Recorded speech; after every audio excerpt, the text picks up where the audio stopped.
guys, Lisa from Lixx Media here, and today I have Steve Island with me.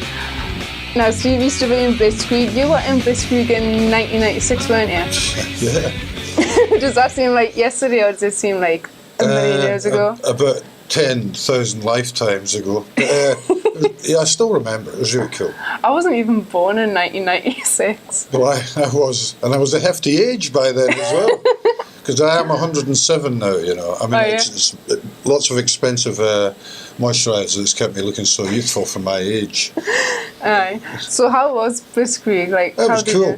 You know, I got to make some good friends. I met some interesting people, I'll say, whilst doing the thing. But, you know, overall, it was a great experience. When I was young in Dundee, there was never the opportunity to do something like that. And I grew up in Deep Purple, Rainbow, stuff like that. Yeah. And I'd kind of moved on to Miles Davis and John Coltrane by the new wave of British heavy metal, because I am that old. Yeah. But the opportunity arose, and I kind of leapt at it, and I really enjoyed it. You know, it was great fun. It's just something I'd always wanted to do. Yeah. And I got a chance to do it. You know, it's great. And you mentioned that you're from Dundee, so you don't live there anymore. So what made you come down here? Well, in the Northeast? Way back in 1990, when I moved down here, there was a Gateshead Garden Festival, and I got offered a load of gigs, and it ran for a few months. Yeah. And it was just as cheap to buy a house down here as it was to rent one. Yeah. So I bought a house. I couldn't buy a shoebox in Dundee for what I bought a house down here for. So I'm still here. I did go and work, you know, abroad for a bit, but I've stayed in the Northeast. It's like Scotland, you know, same kind of people. Same temperature. Yeah. Well, no, this is bloody warm up like down 2 here. degree warmer. Now, Steve actually works at the Academy of Music and Sound, and I actually spoke about the Academy with Micky Crystal. And that's actually where I went. You had the pleasure of teaching me for 3 out of 4 years of my time at the Academy. You had the pleasure of being taught by me. Yeah, but you had the pleasure of having me in your class. I was supposed to have you about it, love. Anyway. Yeah, so is there any master classes coming up? I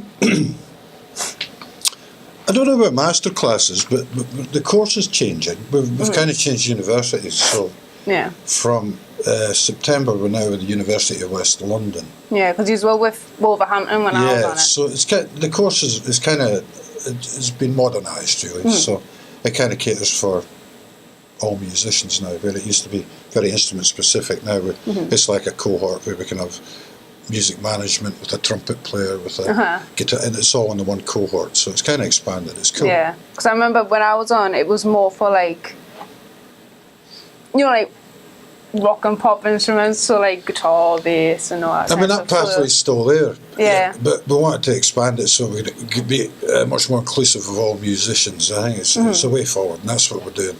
You know? So what courses is it? Because I know when I was on, I did 1 year BTEC, 2 year foundation, and then my BA. But there's also a lot of other courses there as well. Well, we kind of go all the way from level 3, which is now RSL, as opposed to BTEC. It's just a different government body, rock school, but it's still level 3 qualification. Oh, do you go through rock school now?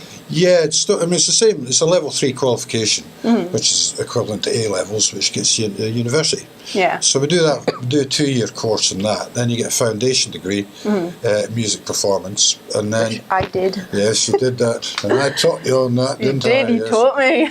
That's what went wrong. I was his favourite student. I was.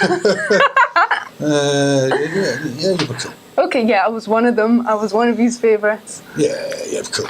And then I did BA. You guys, when I was on BA, you went through Ginger Music Academy. That's where some of the BA lessons were held. Yeah. Now it's at Blast Studios. Yeah, it's at Blast. Blast's really cool studio. I think it's probably the best in the Northeast. Kind of, we struck a deal, so there's we're involved with Blast and they're involved with us. We kind of interlink. There's opportunities for people to get involved there, which is really cool. So then after you've done your foundation degree, then you do your BA top-up. And we now also do master's degrees. Yeah. So all the way up to MS then, if you want to continue, which is level 7. Yeah. And then after that you go and do a PhD. So from level 3 all the way to level 7. Yeah, there's some production courses there, isn't there? Or at least there was. Well, we get, like I said before, it's all kind of intertwined now. It's like a general cohort, and you can specialise within it. That's what's going to be happening. Now, Steve has 4 solo albums out, but this one is the latest one. This one's Tipping Point. And so when I graduated my BA, we were talking actually, and you mentioned Tipping Point. So was this done for your master's degree, or did you like plan it and then think I can put this in to my master's? It's kind of mixture of all that. Yeah. Mucky mixture. I'd done 3 albums, which is essentially self-produced. That's I did it all with MIDI and bass, and I kind of constructed all that. I scored all this out on and presented the guys with the parts, and I kind of wanted to do that. It kind of coincided with the masters. I always wanted to do an album, and I wanted to do it live in the studio. Yeah. So essentially, we rehearsed each track and then recorded it live. So it's like first full take of the tunes is what you've got in the album. I wanted that spontaneity, and the guys were brilliant. They really rose their game for it, which was cool. And you had Micky Crystal from Tigers of Pantan on it as well. Yeah, me Mucky. Yeah. And who else did you have on it? Barry Hyde from the Future Heads. Dan Donnelly, who's he's done all sorts throughout the world. He's worked with the Levelers, various other people. He's in a band called the Celtic Social Club now. Yeah, I've seen, Yeah, and they're all great people. And Lewis Ferguson, who's just completed his degree at the Academy on drums. He was on my course as well. Yeah, he was. And, I want to give him the opportunity. He's writing, it's kind of like a jazz fusion album. Yeah, he's great at that stuff as well. And that's what he's writing. And I want to give him the opportunity, and he did great, Right. This was recorded at Blast Studios, wasn't it? Yeah. Yeah. So, I've been there before. It seems great. In 2 days. In 2 days? Yeah. It only took 2 days to record this album, guys. Proper. Old school, that is. Right. Now, where can people get this from? Because it's not on iTunes or Spotify, is it? No, I'm keeping it off digital because, just because I want to. No real reason. I just want to keep it off digital for a bit. Yeah. I kind of like the idea of people getting a physical thing. The last 3 albums I did were digital release. I wanted a physical thing, a tangible thing you could touch, because it's about communication. It's about improvisation, and I want people to relate to it. So having a physical copy, quite frankly, doing full album size for vinyl, which I prefer, costs too much. Yeah. So I did nice little CDs, and they can get them through me. Yeah. If you inbox me. On Facebook. On FaceSpace, we'll deal with the rest. And so if you had to describe this type of music, how would you describe it for anybody who may not? Miles Davis, Bitches Brew, starting point. It's definitely fusion jazz. That's my thing. It's always been my thing. Yeah. So the next one that we're going to be doing today, I've done this with Marc Jackson, I've done it with Micky Crystal, and I still kind of think of a name to do it, basically. But it's a load of random questions. Okay. Because I want to see what your answers would be. Okay. So, if you could live anywhere else in the world other than this country or other than Scotland, what would it be? Caribbean. Caribbean. Yeah. Pirates of the Caribbean. Don't know about pirate, but I was fortunate enough to work the cruise ships, and I've been to every Caribbean island. Love it. So, if you could be anything other than human, whether it's an animal or an insect, what would it be? An eagle. I shouldn't have expected anything less. Why would you be an eagle? I kind of feel like one, anyway. I kind of feel like one, anyway. You feel like an eagle? Yeah, I kind of feel like flying, and I don't know. I kind of relate to them. People have spirit animals and things like that. Not that I'm particularly inclined that way. I used to be when I was younger, but I do kind of relate to it. And an eagle's such a powerful, wonderful thing. I'd like to have a little bit of that about me, possibly, to try and attain to be something like that. Yeah. That's why. Favourite film?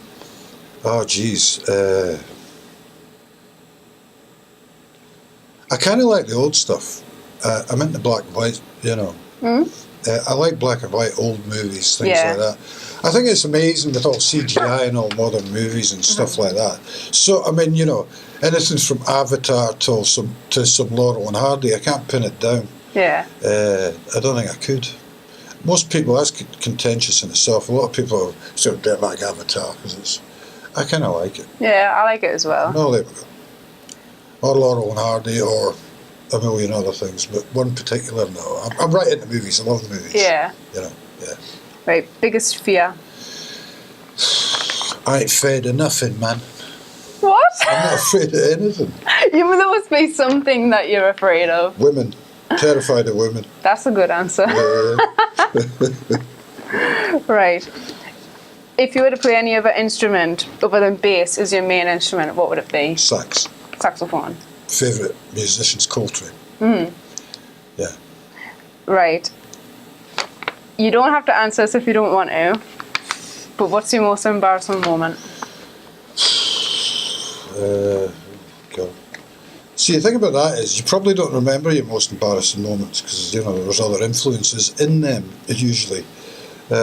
One I can recollect, I don't know how embarrassing it is. I remember playing a whole tune and standing there thinking, why are the band all playing this crap around me? Like, until it turned out I'd been playing the wrong tune. And from start to finish. And I was so headstrong in myself, like I'm looking at them all and thinking, what the heck are they playing? And it was me that was playing the wrong tune and not them. That was fairly embarrassing with the amount of comments I got afterwards, not only from the band, but the audience as well. There's a big difference between Always and Bed of Roses. You know. Is that what it was? I was doing Always, they were doing Bed of Roses. It's kind of similar, you know. But no, it was me. As much as Steve likes to pretend that he doesn't like hair metal or glam rock, he is in a band called The Kill that play that stuff as well as Bon Jovi Forever. Yeah. And I'm betting you got a lot of Bon Jovi diehard fans not happy with you over that. Well, luckily it was a small gig back in the days. Man, I love playing all that stuff, and it's a great band. The guys are great.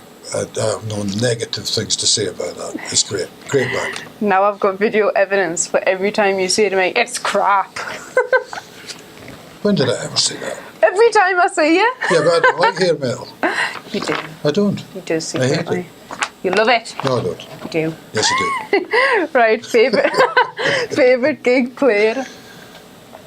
God, I don't know. I've done some great ones. I once did the Lord Taverner's Ball when I worked on the Queen Mary 2, and it was just there was one of the princes was there. Richard Stilgoe was compere. I think Gwyneth Paltrow was there. Two Jags was there. So it was full of all these people. It was probably my most memorable gig because of all this diamonds and expensive people there. I wouldn't say it was my favourite gig, but it was quite memorable. Yeah. Yeah. That kind of ties in with the next one I've got for you, actually. It's highlight of your career. This right now, here, doing this. Yeah, with me, people. I don't know. There's everything you're involved in at the time are high points. Go back to Blitzkrieg. I went to Greece with them. It was brilliant. I really enjoyed that. Amazing audience. You know, they were going nuts for it. You know, there's a million gigs, and you know, everyone's got something special about it. So there isn't any particular moment I've been lucky. It was amazing things. You know, like when I was working on the ship, swimming in a hot lagoon in a rainforest because I played bass. I got there. Things like that. Yeah. Some of them aren't even music related, just brilliant stuff, you know. It's been great, you know. I think it would be cool to work on a cruise ship, but like I don't think I could do, you know how like once you're on the ship, you're there for the whole time for like 6 months or like 3 months or whatever. It's a lot of work, you know. I would find that really hard to be away for that long.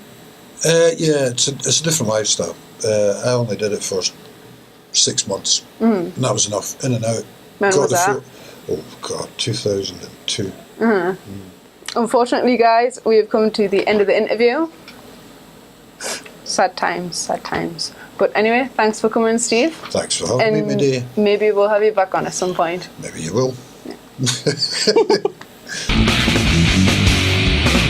My family said they leave me.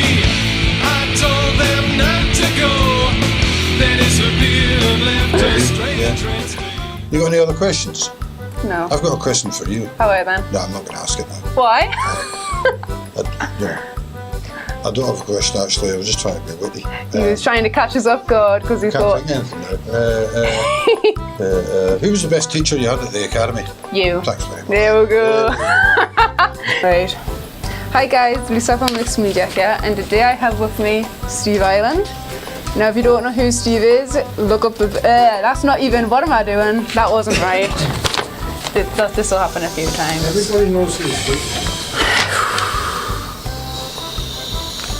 Let's do some Tai Chi then. I thought you were going to say that. Section breathing. Starting you. Well, I was never really. When I was in Dundee, when I was a kid and I grew up. I'd ask the question first. Right, okay, I'll read it and just sit and then we'll go. What happened? This She George's. fucked up and then she told you what the first question was going to be about and then you just went in. Alright, well don't fuck up, just do it right. I was off. I was on a tangent. That happened. This happens We do every need to do time I start. We do need to do some Tai Chi, don't we? Yoga. You want to do some yoga? I used to do yoga. Well, do your flipping yoga now then. I can't do it now.